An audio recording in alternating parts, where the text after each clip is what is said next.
ഏത് പോയിന്റിലാണ് ഈ പറഞ്ഞ പാർട്ട്നേഴ്സ് എല്ലാം റീജോയിൻ ചെയ്യുന്നതും ഒരു ബിസിനസ് എന്നുള്ളൊരു തോട്ട് വരുന്നത്? റിസൈൻ ലെറ്റർ കൊടുത്ത് നിൽക്കുന്ന സമയത്താണ് നമ്മൾ കോവിഡ് വന്നത്. ഇവിടെ എറണാകുളം വർക്ക് ചെയ്ത് എക്സ്പീരിയൻസ് ആയതിന് ശേഷം നേരെ ഒമാനിലാണ് വർക്ക് ചെയ്തിട്ടുണ്ടായിരുന്നത്, മസ്കറ്റിൽ. ഇതേ ഉള്ളൂ എൻ്റെ പണി എന്നുള്ളത് നിൽക്കാതെ വേറുള്ളവരുടെ സർവീസും കൂടിയും അതിലെന്ത് ചെയ്യും കോൺഫ്ലിക്റ്റ് വരാൻ സാധ്യതയുണ്ട്. സ്റ്റാർട്ടിങ്ങിൽ നേരത്തെ പറഞ്ഞ പോലെ നമ്മൾ 0 എന്നാണ് സ്റ്റാർട്ട് ചെയ്തത്.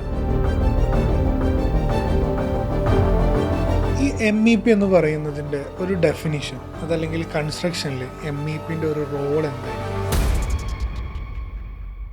Hi all, welcome to another episode of സിയർന പോഡ്കാസ്റ്റ്. ഇന്നത്തെ പോഡ്കാസ്റ്റും നമുക്ക് കുറച്ചധികം സ്പെഷ്യലാണ്. ഒരു 4 ഫ്രണ്ട്സ് കൂടി ചേർന്ന് എൻജിനീയറിംഗ് പഠിക്കാൻ വേണ്ടി പോകുന്നു. അവരവരുടെ ഫ്രണ്ട്ഷിപ്പ് ക്രിയേറ്റ് ചെയ്യുന്നു. എന്നാൽ ബിസിനസ് തുടങ്ങണം എന്നുള്ള അതിയായ ആഗ്രഹം കൊണ്ട് ആഫ്റ്റർ എൻജിനീയറിംഗ് അവർ MEP എന്ന് പറഞ്ഞൊരു കോഴ്സ് ചെയ്യുന്നു, മെക്കാനിക്കൽ ഇലക്ട്രിക്കൽ പ്ലംബിംഗ്.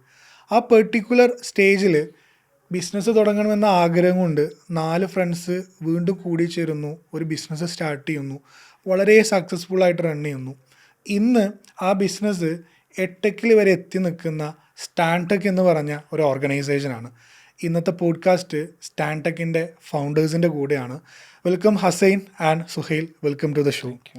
ഞാൻ കുറച്ച് മുന്നേ ഇൻട്രോയിൽ പറഞ്ഞതുപോലെ ഒരു ഫ്രണ്ട്ഷിപ്പിൻ്റെ, ഒരു ബിസിനസ്സിൻ്റെ, ഒരു എഡ്യൂക്കേഷൻ്റെ വലിയൊരു സ്റ്റോറി നിങ്ങൾക്ക് പറയാനുണ്ട്. അപ്പോൾ നമുക്ക് നമ്മുടെ വ്യൂവേഴ്സിന് വേണ്ടിയിട്ട് എവിടെ നിന്നാണ് നിങ്ങളുടെ തുടക്കം, ഇന്ന് എട്ടെക്കിലേക്ക് വരെ എത്തി നിൽക്കുന്ന ഈ ഒരു സക്സസ് ജേണീൻ്റെ തുടക്കം എവിടെ നിന്നാണ്? CP പറഞ്ഞ പോലെ നമ്മൾ സ്റ്റാർട്ടിങ് എന്ന് പറയുന്നത് അഞ്ചുമാൻ തന്നെയാണ്. നമ്മുടെ കോളേജ് 2012 നമ്മൾ ഒരുമിച്ച് എഞ്ചിനീയറിംഗ് ജോയിൻ ചെയ്ത് അന്ന് മുതലുള്ളൊരു തുടക്കമാണ് നമ്മുടെ ഫ്രണ്ട്ഷിപ്പ്. ആ ഫ്രണ്ട്ഷിപ്പ് തന്നെയാണ് പിന്നീട് നമ്മുടെ ഒരു ബിസിനസ്സിലേക്ക് എത്തിച്ചതും.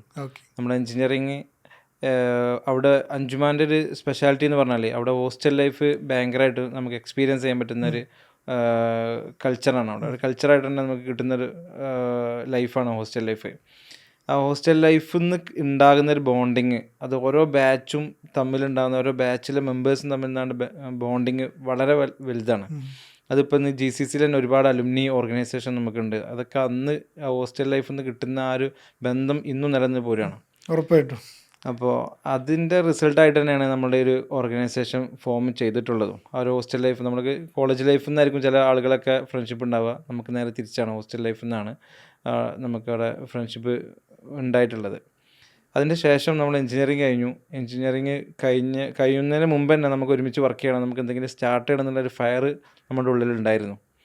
ആ ഒരു ഫയർ വെച്ചിട്ട് നമ്മളിത് പഠിച്ചിട്ട് എന്ത് സ്പെഷ്യലൈസേഷൻ എടുക്കണം, ഒരുപാട് ഓപ്ഷൻസ് ഉണ്ടായിരുന്നു. MEP ഉണ്ടായിരുന്നു, QA/QC, ഓയിൽ ആൻഡ് ഗ്യാസിൻ്റെ ഫീൽഡിൽ ഒരുപാട് സ്പെഷ്യലൈസേഷൻ അവൈലബിൾ ആയിരുന്നു.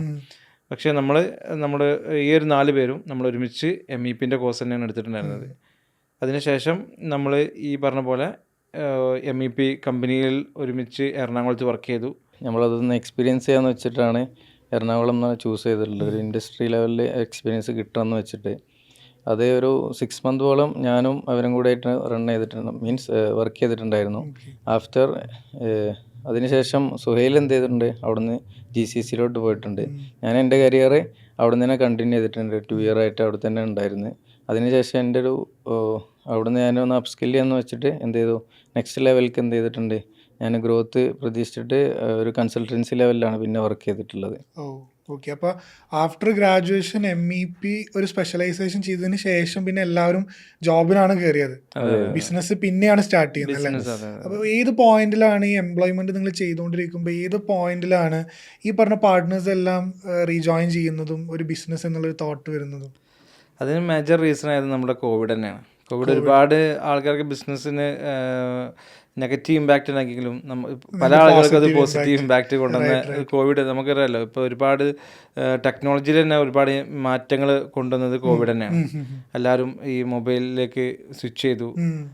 അപ്പോൾ അതിൽ നമുക്കും അതിൻ്റെ അഡ്വാൻറ്റേജായി മാറിയത്, ഞാൻ നേരത്തെ അസയം പറഞ്ഞ പോലെ ഇവിടെ കോഴ്സ് കഴിഞ്ഞ് ഇവിടെ എറണാകുളം വർക്ക് ചെയ്ത് എക്സ്പീരിയൻസ് ആയതിൻ്റെ ശേഷം നേരെ ഒമാനിലാണ് വർക്ക് ചെയ്തിട്ടുണ്ടായിരുന്നത്, മസ്കറ്റിൽ. അവിടെ ഒരു MEP പ്രൊജക്ട് എഞ്ചിനീയറായിട്ടാണ് വർക്ക് ചെയ്തിട്ടുണ്ടായിരുന്നത്. കോർഡിനേഷനും കാര്യങ്ങളൊക്കെ ആയിരുന്നു മേജർ റോൾ ഉണ്ടായിരുന്നത്. അവിടുന്ന് കിട്ടിയ എക്സ്പെർട്ടൈസ് വെച്ചിട്ട് നമ്മളവിടെ കമ്പനി സ്റ്റാർട്ട് ചെയ്യണം എന്നുള്ള തീരുമാനത്തിൽ തന്നെയാണ് ഞാൻ റിസൈൻ ലെറ്റർ കൊടുത്ത് നിൽക്കുന്ന സമയത്താണ് നമ്മൾ കോവിഡ് വന്നത്. ആ കോവിഡ് വന്ന സമയത്ത് നമുക്ക് ഒബ്വിയസ്ലി നമ്മുടെ ഞാൻ നാട്ടിലേക്ക് പോന്നു. ഞാൻ അവിടെ വേറെ കമ്പനി ഫോം ചെയ്യാൻ വേണ്ടിയിട്ടാണ് റിസൈൻ കൊടുത്തിട്ടുണ്ടായിരുന്നത്. പക്ഷേ ആ സിറ്റുവേഷൻ അങ്ങനെ ആയതുകൊണ്ട് നമ്മൾ നാട്ടിലേക്ക് സ്വിച്ച് ചെയ്തു. കോവിഡിൻ്റെ കാരണം കൊണ്ട് അവൻ വർക്ക് ഫ്രം ഹോം ആയിരുന്നു, ബാംഗ്ലൂർ വർക്ക് ചെയ്യായിരുന്നു. ഞാൻ ബാംഗ്ലൂരാണ് ആ ടൈമിൽ കൺസൾട്ടൻസി വർക്ക് ചെയ്തതെന്ന് പറഞ്ഞല്ലോ, ബാംഗ്ലൂരാണ് വർക്ക് ചെയ്തിട്ടുണ്ടായിരുന്നത്. അപ്പോൾ ഈ കോവിഡ് കാരണം എന്ത് ചെയ്തിട്ടുണ്ട്, നമുക്ക് വർക്ക് ഫ്രം ഹോം എന്നുള്ള ലെവലിലോട്ട് ഫുള്ളി ഇൻഡസ്ട്രി മാറിയിട്ടുണ്ട്. ആ ഒരു ടൈമിൽ ഞാനും എന്ത് ചെയ്തിട്ടുണ്ട്, അതൊരു കോയിൻസിഡൻസ് ആയിട്ട് തന്നെ ഞാനും എന്ത് ചെയ്തു, വീട്ടിൽ വർക്ക് ഫ്രം ഹോം എന്നുള്ള നിലയ്ക്ക് നാട്ടിലെത്തി എന്നുള്ളതാണ്. നമ്മുടെ പാരൻസിൻ്റെ ഡ്രീം എന്ന് പറഞ്ഞാൽ നമ്മൾ പഠിച്ചു കഴിഞ്ഞിട്ട് നല്ലൊരു കമ്പനിയിൽ നല്ല ഹൈ സാലറി വാങ്ങുന്നൊരു ജോബ് കിട്ടുക എന്നുണ്ടായിരുന്നു. നമുക്കങ്ങനെ സാലറി വാങ്ങിക്കൊണ്ട് നിന്നിരുന്ന ആൾക്കാരും കൂടിയാണ്. അത് വിട്ടിട്ടാണ് നമ്മൾ ഒബ്വിയസ്ലി നമ്മൾ ഈ ബിസിനസ്സിലേക്ക് ഇറങ്ങുന്നത്. സ്റ്റാർട്ടിങ്ങിൽ നേരത്തെ പറഞ്ഞ പോലെ നമ്മൾ 0 എന്നാണ് സ്റ്റാർട്ട് ചെയ്തത്. കോവിഡിൻ്റെ ശേഷം നമ്മൾ തുടങ്ങുമ്പോൾ അസൈൻ വേറെ കമ്പനിയിൽ വർക്ക് ഫ്രം ഹോം ആയിട്ട് വർക്ക് ചെയ്യാണ്. ഇനീഷ്യലി നമ്മുടെ ഓഫീസ് അസൈൻ്റെ റൂം തന്നെയായിരുന്നു, ബെഡ്റൂമായിരുന്നു. അവിടെ വെച്ചിട്ടാണ് നമ്മൾ സ്റ്റാർട്ട് ചെയ്തത്. നമുക്ക് 1-2 പ്രൊജക്റ്റ് പിച്ചിങ് ചെയ്യാൻ പറ്റി. അതിൽ ഒരുപാട് സ്റ്റോറീസ് പറയാനുണ്ട്. അങ്ങനെ ആദ്യത്തെ പ്രൊജക്ട് പിച്ച് ചെയ്യുന്ന സമയത്ത് നിങ്ങൾക്ക് ഒരു ഓഫീസ് ഉണ്ടായിരുന്നില്ല? ഓഫീസില്ല. അസൈൻ്റെ ആദ്യം നമുക്ക് ഒരു സ്പ്ലിറ്റേഴ്സിൻ്റെ ഓർഡറാണ് ഫസ്റ്റ് കിട്ടിയത്. കറക്റ്റ് ഓർമ്മ, ഒരു മാളിൻ്റെ ഉള്ളിലൊരു ചോക്ലേറ്റിൻ്റെ ഷോപ്പ്, അതാണ് നമുക്ക് ഫസ്റ്റ് കിട്ടിയൊരു ഓർഡർ. അതിന് നമുക്ക് ഭയങ്കര ഹാപ്പി ആയിരുന്നു. പിന്നീട് നമുക്ക് ഓരോന്നും അന്നെടുത്ത ഫസ്റ്റ് പ്രൊജക്റ്റ് ഇന്നും നമ്മുടെ കസ്റ്റമറാണ്. അവരുടെ AMC നമ്മൾ ഇന്നും ചെയ്തുകൊണ്ടിരിക്കുന്നുണ്ട്. അവർ നമ്മുടെ സർവീസിൽ ഭയങ്കര ഹാപ്പിയാണ്. ഓക്കെ. പിന്നെ അതിനുശേഷം നമ്മളിപ്പോൾ ഇന്ന് നിൽക്കുന്ന ലെവലിൽ എന്ന് പറയുമ്പോൾ നമ്മൾ കേരളത്തിൽ തന്നെ നല്ലൊരു ഫുൾ മൾട്ടി ബ്രാൻഡുള്ള എക്സ്പീരിയൻസ് സെൻറ്റർ നമുക്ക് കസ്റ്റമേഴ്സിന് വേണ്ടി ഓപ്പൺ ചെയ്യാൻ പറ്റി എന്നുള്ളത് നമ്മളൊരു USP ആയിട്ട് നമ്മൾ എല്ലാവരോടും പറയുന്നൊരു കാര്യമാണ്. അത് നമുക്ക് ഒരുപാട് കസ്റ്റമേഴ്സ് വരുമ്പോൾ അവരെ എഡ്യൂക്കേറ്റ് ചെയ്യുക എന്നുള്ളതാണ്. നമ്മൾ അവർ കൺവിൻസ് ചെയ്ത് കൺവേർട്ട് ആക്കുന്നതിന് ഉപരി നമ്മൾ ആ ഒരു എക്സ്പീരിയൻസ് സെൻറ്റർ ഉപയോഗപ്പെടുത്താൻ ഉദ്ദേശിക്കുന്നതും ഉപയോഗപ്പെടുത്തിയിട്ടുള്ളതും അത് അവരെ എഡ്യൂക്കേറ്റ് ചെയ്യാൻ വേണ്ടിയിട്ടാണ്. അതിനുശേഷമാണ് നമുക്ക് ഇപ്പം നമ്മളെ കമ്പനി ഒരു അറൗണ്ട് 100 പ്രൊജക്റ്റ് റണ്ണിങ് നമുക്കുണ്ട്. ഈ സമയത്ത് നമുക്ക് ഒരുപാട് നല്ല ടാലൻസിന് നമുക്ക് ആവശ്യമുണ്ട്. ആ സമയത്ത് ഇൻ്റർവ്യൂസ് ഒക്കെ നടത്തുമ്പോൾ നമുക്ക് പലപ്പോഴും ബേസിക് കാര്യങ്ങളും കൂടി അറിയാത്ത സ്റ്റുഡൻസാണ് നമ്മൾ ക്യാമ്പസിന് ഇറങ്ങുമ്പോൾ എൻജിനീയറിങ് വൈഡായിട്ടുള്ളൊരു ഏരിയയാണ്. അപ്പോൾ MEP എന്നുള്ളത് ഒരു നാരോ പോർഷനാണ്. അതിൽ എക്സ്പേർട്ടായ അല്ലെങ്കിൽ അതിൻ്റെ ബേസിക്സ് അറിയാത്തവരാണ് പലരും. ഈവൺ MEP കോഴ്സ് കഴിഞ്ഞവരും അതിൽ നമുക്ക് വേണ്ടത്ര സാറ്റിസ്ഫൈഡ് അല്ലായിരുന്നു. ഈ റീസൺ കൊണ്ടാണ് why not Stantech should start a company or MEP institute നമ്മൾ ആലോചിക്കുന്നത്. അങ്ങനെയാണ് നമ്മൾ സിയത്നയിൽ എത്തിച്ചേർന്നിട്ടുള്ളത്. ഇന്ന് സിയത്നയിലൂടെ നമുക്ക് ഒരുപാട് ടാലൻസിനെ ബ്രോട്ടപ്പ് ചെയ്യാൻ പറ്റും, ക്രിയേറ്റ് ചെയ്യാൻ പറ്റും എന്നുള്ളൊരു കോൺഫിഡൻസ് നമുക്കുണ്ട്. Okay, great. ഇപ്പോൾ പൊതുവേ നമ്മുടെ മാർക്കറ്റിലുള്ളൊരു മിസ്കൺസെപ്ഷൻ എന്ന് വേണമെങ്കിൽ പറയാം. അതായത് നമ്മൾ കൂടുതൽ പാർട്ട്നേഴ്സിനെ കൂട്ടിയിട്ട് നമ്മൾ ബിസിനസ് തുടങ്ങാൻ പാടില്ല, ഒരുപാട് ഡിസ്പ്യൂട്ട്സ്, ഈഗോ പ്രോബ്ലംസ് ഒക്കെ വരും, അത് അധിക കാലമൊന്നും മുന്നോട്ട് പോകാൻ ചാൻസ് ഇല്ല എന്നൊക്കെയുള്ള ഒരുപാട് തിയറീസ് പലവരും പറഞ്ഞ് നടക്കാറുണ്ട്. ബട്ട് നിങ്ങളുടെ ഒരു സ്റ്റാർട്ടിങ് സ്റ്റോറിയിൽ എപ്പോഴും ഒരു 4 ഫ്രണ്ട്സിൻ്റെ ഒരു ഫ്രണ്ട്ഷിപ്പ് ബോണ്ടിങ് ഉണ്ട്. ആക്ച്വലി കോളേജിൽ ഹോസ്റ്റൽ മേറ്റ്സ് ആയിരുന്നു, അതിനുശേഷം ജോബ് കഴിഞ്ഞിട്ട് ബിസിനസ് സ്റ്റാർട്ട് ചെയ്ത് ഇപ്പോൾ എട്ടക്കിലേക്കും കൂടെ എൻ്റർ ആകുമ്പോൾ ഇതിൻ്റെ ഇടയിൽ നിങ്ങളുടെ ജേണിയിൽ അഭിപ്രായ വ്യത്യാസങ്ങൾ വരാം, ഡിസ്പ്യൂട്ട്സ് വരാം, ഈഗോ ക്ലാഷുകൾ വരാം. എങ്ങനെ ഇത്രയും വർഷം ഈ ഒരു ഓർഗനൈസേഷനെ സക്സസ്ഫുൾ ആയിട്ട് നിങ്ങൾ റൺ ചെയ്തു? എന്താണ് ഇതിൻ്റെ പിന്നിൽ നിങ്ങൾ കീപ്പ് ചെയ്യുന്ന ഒരു ട്രേഡ് സീക്രട്ട് എന്താണ്?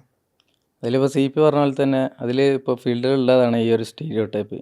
നമ്മുടെ ഈ ഒരു ഫ്രണ്ട്ഷിപ്പ് മീൻസ് ആ ഒരു ഫ്രണ്ട്സ് തമ്മിൽ ബിസിനസ് സ്റ്റാർട്ട് ചെയ്ത് കഴിഞ്ഞാൽ അതിൻ്റെ എൻഡ് ഫെയിലിയർ ആവും എന്നുള്ളതാണ്. അത് നമ്മൾ ഓവർകം ചെയ്ത് ഫസ്റ്റ്ലി ഈ ഒരു ബിസിനസ്സാണ് നമ്മൾ ചെയ്യുന്നതെന്നുള്ള അൾട്ടിമേറ്റ് ബോധം എല്ലാവർക്കും ഉണ്ടാവണം എന്നുള്ളതാണ്. അസൈൻ പറഞ്ഞതിലേക്ക് ആഡ് ഓൺ ചെയ്യാനുള്ളത്, നമ്മൾ സ്റ്റാൻടെക്കിലൊരു സിസ്റ്റം നമുക്ക് ബിൽഡ് ചെയ്യാൻ പറ്റി. അത് from the beginning it self നമുക്ക് സിസ്റ്റം ബിൽഡ് ചെയ്യാൻ പറ്റി. വീക്കിലി കറക്റ്റായിട്ട് മീറ്റിംഗ് നമ്മൾ കണ്ടക്ട് ചെയ്യുന്നു. അതിപ്പോൾ അറ്റൻഡൻസ് ആണെങ്കിലും ബാക്കി ഫിനാൻഷ്യൽ കാര്യങ്ങളൊക്കെ ഭയങ്കര ട്രാൻസ്പാരൻ്റ് ആണ്. ഏതെങ്കിലും ഒരാൾ കൈകാര്യം ചെയ്യുക, അത് ഹൈഡായിട്ട് അങ്ങനത്തെ ഒന്നുമല്ല. ഭയങ്കര ട്രാൻസ്പാരൻ്റ് ആയിട്ട് നമുക്ക് സിസ്റ്റം നേരത്തെ ബിൽഡ് ചെയ്യാൻ പറ്റുന്നതാണ്. അതിൽ നമുക്ക് പലപ്പോഴും നമ്മളുടെ കോമ്പറ്റീറ്റേഴ്സ് അല്ലെങ്കിൽ നമ്മുടെ ഫ്രണ്ട്സ് വെൽവിഷേഴ്സ് ആയിട്ട് ആൾക്കാർ ചിലപ്പോൾ ചോദിക്കാറുണ്ട്, അല്ല ഇപ്പോൾ 4 പേരുണ്ടോ? അപ്പോൾ 4 പേരുണ്ടല്ലോ, ഓക്കെ. അപ്പോൾ അവർക്ക് തന്നെ ഒരു അത്ഭുതമാണ്, ഇപ്പോഴും 4 പേര് നിങ്ങൾ ഒരുമിച്ച് നടന്നു പോകുന്നുണ്ടെന്നുള്ളത്. നമ്മൾ 4 പേർക്കായാലും 4 പൊട്ടൻഷ്യലാണ് ഉണ്ടാവുക. ഓരോരുത്തർ ഓരോ ഏരിയയിലെ എക്സ്പേർട്സ് ആണ്. നമ്മളിപ്പോൾ അങ്ങനെ തന്നെയാണ് എന്ത് ചെയ്തിട്ടുണ്ട്, ലീഡ് ചെയ്യുന്നതും 4 പേരും 4 ഡിപ്പാർട്ട്മെൻറ്റാണ് ഹെഡ് ചെയ്യുന്നത്. അതിപ്പോൾ ആരെങ്കിലും ഒരാൾ ഡൗൺ ആണെന്നുണ്ടെങ്കിൽ ബാക്കിയുള്ള ആൾക്കാർ എന്ത് ചെയ്യും, അവരൊന്ന് അപ്ലിഫ്റ്റ് ചെയ്യാൻ ശ്രമിക്കും എല്ലാവരും കൂടി. അതൊക്കെ നമുക്ക് എന്താണ് ഈ ഒരു 4 പേരെ പാർട്ട്ണർഷിപ്പിലുള്ള പോസിറ്റീവ് കാര്യങ്ങളൊക്കെയാണത്. പാർട്ട്ണർഷിപ്പ് അങ്ങനെ നമുക്ക് വൈഡ്ലി എപ്പോഴും ഒരു സക്സസ് ലൈഫ് എങ്ങനെ ആക്കാമെന്നുള്ളതിന് ഏറ്റവും ഒരു ബെസ്റ്റായിട്ട് നമുക്കിതൊക്കെ പറയാൻ പറ്റും. ഓക്കെ. കമ്മ്യൂണിക്കേഷൻ ഇൻക്രീസ് ചെയ്യുക, Yes. സിസ്റ്റം ബിൽഡ് ചെയ്യുക, അതേപോലെ തന്നെ ഓരോരുത്തർക്കും ഓരോ ട്രാൻസ്പെറൻസി, ട്രാൻസ്പെറൻസി കീപ്പ് ചെയ്യുക. അപ്പോൾ ഇതൊക്കെയാണ് നിങ്ങളുടെ ഒരു സ്റ്റാൻഡക്കിൻ്റെ സക്സസ് എന്നുള്ളത്. പരസ്പരം അണ്ടർസ്റ്റാൻഡ് ചെയ്യുക എന്നുള്ളത് ഭയങ്കര ഇമ്പോർട്ടൻ്റ് ആണ്. ശരിക്കും ഒരു കല്യാണം കഴിക്കുന്നതിനെക്കാട്ടിലും ഇമ്പോർട്ടൻ്റ് ആയിട്ട് നമ്മൾ കാണേണ്ടതാണ് നമ്മളെ പാർട്ട്ണറിൻ്റെ ബിസിനസ് പാർട്ട്ണറിനെ സെലക്ട് ചെയ്യുക എന്നുള്ളത്. ഉറപ്പായിട്ടും. അതായത് നമ്മളൊരു കല്യാണം കഴിക്കുന്നത് പോലെയാണെന്ന് അതെ, വേണമെങ്കിൽ അതെ, പറയാം അതെ, അല്ലേ? അതെ. Okay okay. മ്യൂച്വൽ അണ്ടർസ്റ്റാൻഡിങ് എന്തായാലും വേണം. ഇനിയിപ്പോൾ നമ്മൾ ഇതിൻ്റെ ഒരു കോർ പാർട്ടിലേക്ക് എൻ്റർ ആവുകയാണെന്നുണ്ടെങ്കിൽ ഇപ്പോൾ ഒരുപാട് പേർക്ക് MEP എന്ന് പറഞ്ഞ പ്രൊഫഷൻ എന്താണ്, അതല്ലെങ്കിൽ ഇതിൻ്റെ കൂടുതൽ സാധ്യതകൾ എന്താണ്, നിങ്ങളിപ്പോൾ ആക്ച്വലി അതിലൊരു ബിസിനസ് സ്റ്റാർട്ട് ചെയ്തിട്ട് നിങ്ങൾ പ്രൂവ് ചെയ്ത ആളുകളാണ്. സോ ഒരു MEP സെക്ടറിൽ എന്താണ് ആക്ച്വലി ഈ ഒരു കൺസ്ട്രക്ഷനിൽ MEPൻ്റെ റോള്? ചുരുക്കി പറഞ്ഞാൽ ഒരു MEPൻ്റെ ഒരു ഡെഫിനിഷൻ സിമ്പിളായിട്ട് പറയാനാണെങ്കിൽ എന്താണ് MEP? MEP എന്ന് പറഞ്ഞാൽ ഷോർട്ടായിട്ട് നേരത്തെ നിങ്ങൾ പറഞ്ഞ പോലെ തന്നെ മെക്കാനിക്കൽ, ഇലക്ട്രിക്കൽ, പ്ലംബിംഗ് എന്നാണ് വൈഡ്ലി നമ്മളതിനെ എക്സ്പ്ലെയിൻ ചെയ്യുന്നത്. അപ്പം മെക്കാനിക്കൽ സൈഡിൽ HVAC വരുന്നുണ്ട്, പ്ലംബിംഗ് വരുന്നുണ്ട്. പിന്നെ electrical obviously light load calculations കാര്യങ്ങളൊക്കെ വരുന്നുണ്ട്. പിന്നെ പ്ലംബിങ്ങിൽ ഇതന്നെയാണ്. ഈ മെക്കാനിക്കൽ ഫയറും കൂടി വരുന്നുണ്ട് കേട്ടോ. ഫയർ മെക്കാനിക്കൽ വരുന്നത് ഫയർ, HVAC, പ്ലംബിങ്, ഇലക്ട്രിക്കൽ, പിന്നെ വീണ്ടും പ്ലംബിങ്. ഇപ്പോൾ നമ്മൾ സ്റ്റാൻഡക്കിൻ്റെ ഒരു ടോട്ടൽ ജേണി നമ്മൾ പറഞ്ഞു. ഇനി ടോപ്പിക്കിലേക്ക് വരികയാണെന്നുണ്ടെങ്കിൽ ഈ MEP എന്ന് പറയുന്നതിൻ്റെ ഒരു ഡെഫിനിഷൻ, അതല്ലെങ്കിൽ കൺസ്ട്രക്ഷനിൽ MEPൻ്റെ ഒരു റോൾ എന്തായിരിക്കും? ഒരു ബിൽഡിങ് MEP ഇല്ലാതെ അത് ജസ്റ്റ് ഒരു കോൺക്രീറ്റ് ഷെല്ല് മാത്രമായിരിക്കും. അതുതന്നെയാണ് MEPനെ യുണീക്കായിട്ട് നിർത്തുന്നത്. MEP ഇല്ലാതെ ബിൽഡിങ്ങിൽ ജീവനില്ല എന്ന് തന്നെ പറയാം. ഓക്കെ. അതിൻ്റെ ഒരു സർക്കുലേറ്ററി ഒരു നെർവസ് സിസ്റ്റമാണ്. എത്ര വലിയ ബിൽഡിംഗ് ആണെങ്കിലും ഇതിൻ്റെ സർക്കുലേറ്ററി നെർവസ് സിസ്റ്റമാണ് MEP എന്നുള്ളത്. MEP നമുക്ക് ചിലപ്പോൾ ടച്ച് ആൻഡ് ഫീൽ ചെയ്യാൻ ചിലപ്പോൾ ബുദ്ധിമുട്ടായിരിക്കും. ബട്ട് നമ്മളുടെ ആ ഒരു സേഫ്റ്റി എൻഷുർ ചെയ്യാനും ഒരു ബിൽഡിങ്ങിൽ നമ്മൾ എൻട്രി ചെയ്യുമ്പോൾ തന്നെ നമുക്ക് ഫയർ സിസ്റ്റം കാണാൻ പറ്റും. അത് നമ്മൾ സേഫ്റ്റി എൻഷുർ ചെയ്യാനുള്ളതാണ്. ഡെക്കറേറ്റീവ് എലമെൻ്റ് അല്ല. അതുപോലെ തന്നെ ഡ്രെയിനേജ് സിസ്റ്റം, പ്രോപ്പർ ഡ്രെയിനേജ് ഇല്ലെങ്കിൽ നമുക്കൊരു ബിൽഡിങ്ങിൽ സസ്റ്റെയിൻ ചെയ്യാൻ കഴിയില്ലല്ലോ. അതേപോലെ തന്നെ വാട്ടർ സപ്ലൈ, പിന്നെ air circulation, air ventilation, exhaust system, air conditioning systems, duct, AC, everything ഇതൊക്കെ അടങ്ങുന്നതാണ് MEP എന്നുള്ളത്. MEP ഇത് വെറുതെ ഏതെങ്കിലും ഒരു പ്ലംബറോ ഇലക്ട്രീഷ്യനോ കൊണ്ടുപോയിട്ട് മെഗപ്പ് ചെയ്തിട്ട് എന്തെങ്കിലും കാൽക്കുലേഷന് പുറത്ത് ചെയ്യുന്നതല്ല. ഇത് വൈഡായിട്ടുള്ളൊരു ഫീൽഡ് തന്നെയാണ്. ഓക്കെ. അപ്പോൾ ഇതിനെ ഡീറ്റെയിൽഡ് ആയിട്ട് സ്റ്റഡി ചെയ്യാനുണ്ട്. ജസ്റ്റ് ഒരു പ്ലംബിങ് മാത്രമല്ല, അല്ലെങ്കിൽ ജസ്റ്റ് ഒരു ഫയർ ഫൈറ്റിംഗ് മാത്രമല്ല MEP എന്നുള്ളത്. Yes yes. അതായത് ഒരു കെട്ടിടത്തിൻ്റെ ഒരു എനർജി കൺസപ്ഷൻ മെയിൻലി MEP സിസ്റ്റമാണ് എന്ത് ചെയ്യുന്നത്, നയിക്കുന്നത്. അപ്പോൾ അവിടെ നമുക്ക് പ്രോപ്പറായിട്ടുള്ളൊരു ഡിസൈൻ വേണം. അതിലൂടെ മാത്രമാണ് ആ ഒരു എനർജി എഫിഷ്യൻസി നമുക്ക് പ്രോപ്പറായിട്ട് എന്ത് ചെയ്യാൻ പറ്റും, ഉപയോഗപ്പെടുത്താൻ പറ്റുള്ളൂ. അല്ലാതെ ഒരു വെറുതെ ഉള്ളൊരു സിസ്റ്റം വെച്ചിട്ട് പോയാൽ ഇതൊക്കെ ഒരു വേസ്റ്റായി പോകുന്ന രൂപത്തിലായിരിക്കും ഉണ്ടാവുക. ഓക്കെ. ഇപ്പോൾ നമ്മൾ ചോദിക്കുകയാണെങ്കിൽ ആർക്കൊക്കെ MEP പഠിക്കാം എന്നുള്ളതാണ്. അതായത് എന്തെങ്കിലും ഒരു പെർട്ടിക്കുലർ സെഗ്മെൻറ്റിൽ സ്കില്ലുള്ള, അതല്ലെങ്കിൽ ഡിഗ്രി ഉള്ള പേഴ്സൺസിനാണോ, ആർക്കാണ് ഈ MEP കൂടുതലും ഓപ്റ്റ് ചെയ്യാൻ പ്രിഫറബിൾ ആർക്കാണ്? MEP തീർച്ചയായിട്ടും ഒരു എഞ്ചിനീയർ ബാക്ക്ഗ്രൗണ്ട് ഉള്ള ആൾ വളരെ അനിവാര്യമാണ്. ആ ഒരു ബാക്ക്ഗ്രൗണ്ടിലുള്ള ആൾക്കാർക്കാണ് ഇത് പെട്ടെന്ന് ക്യാച്ചപ്പ് ചെയ്തിട്ട് എടുക്കാൻ പറ്റുള്ളൂ. അപ്പം obviously MEP electrical or mechanical diploma or BTech ഉണ്ടാവൽ വളരെ നെസസറിയാണ്. ഈ ഒരു ബാക്ക്ഗ്രൗണ്ടുള്ള ആൾക്കാർക്കാണ് ഇതിലേക്ക് വരുന്നത്. ഓക്കെ. അതും പ്യൂർലി മെക്കാനിക് എടുത്തവരാണ് കൂടുതലും. മെക്കാനിക്കും ബോത്ത് വരുന്നുണ്ട്. സിവിലും വരുന്നുണ്ട്. സിവിലല്ല, മെക്കാനിക്കൽ ആൻഡ് ഇലക്ട്രിക്കൽ വരുന്നുണ്ട് അല്ലേ?